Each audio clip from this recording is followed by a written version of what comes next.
Welcome to Real Rockford Files, for tales of the paranormal, supernatural, and the flat-out unbelievable. Today I'm going to be sharing the full story of the Zanfretta UFO incident. Now, let's get into it. Late on the evening of December 6, 1978, high in the Genoese hills of northern Italy, something extraordinary happened. A 26-year-old night watchman named Pier Fortunato Zanfretta was on routine patrol near the quiet hamlet of Marzano in the municipality of Torriglia when his life, and perhaps the boundary of human experience, changed forever. What followed is one of the most intense and controversial alleged alien abduction cases ever reported in Europe. Zanfretta worked for a private security firm in the region, checking villas, gardens, and rural homes in and around Torriglia. On that night, the weather was cold, damp, with fog creeping in among the trees. At approximately 11:30 p.m., Zanfretta arrived at a vacant villa named Casa Nostra, belonging to a dentist client. Gate and door were found wide open. He thought immediately of possible intruders. He radioed his supervisor to report the unsecured property.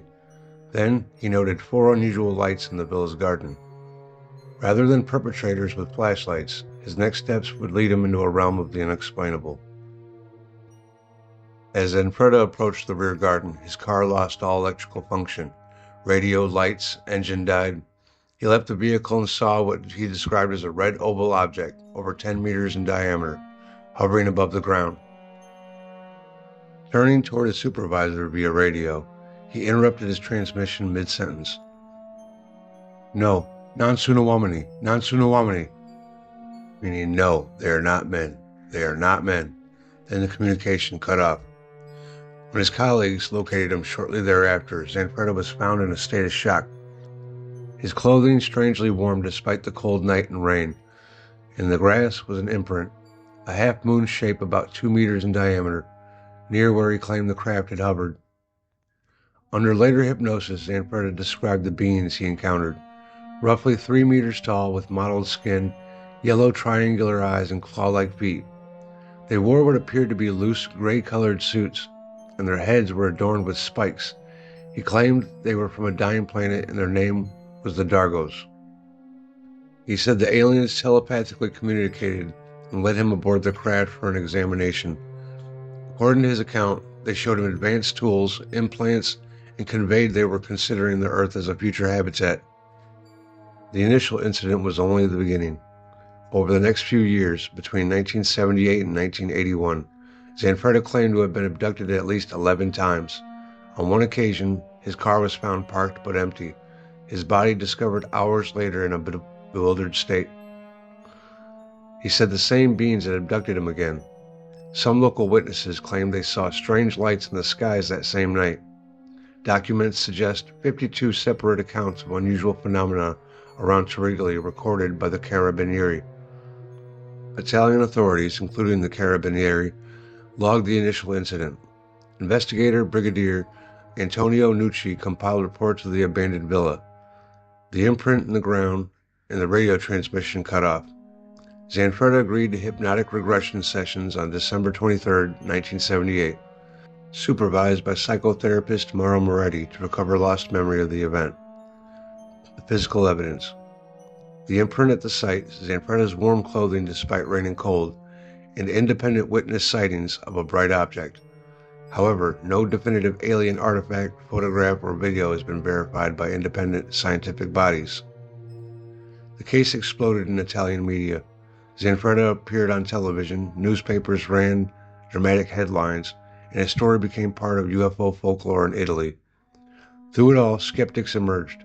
They pointed out that the hypnosis techniques used lacked scientific reliability, that Zanfretta might have been influenced by popular culture, Italian comics like Zagor, sci-fi shows, and that certain physical traces could be naturally explained, as the imprints were where horses had been tethered. Supporters argue the multiplicity of witness reports, the physical trace imprint, and the consistent testimony of Zanfretta make the case hard to dismiss.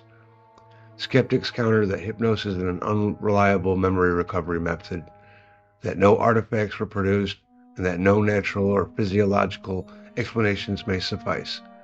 For instance, the imprint coincided with known horse tethering site.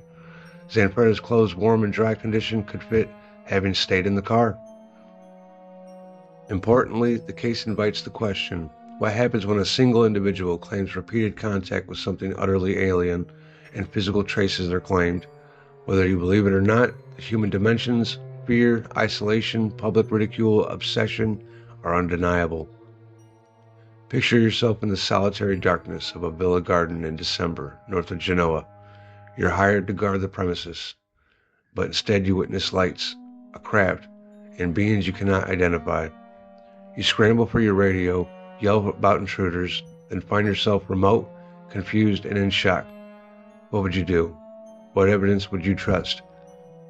Whether Pier Fortunato Zanfretta's story is true, partly true, or false, the encounter stands as a reminder of how deeply the unexplained can impact a life and a community. For ufologists, it remains a case study. For skeptics, a cautionary tale. For many of us, just one more question mark in the sky. If you enjoyed this story, perhaps you're one of my 1 million subscribers who has finally found me. Click like, subscribe, share it with your friends even.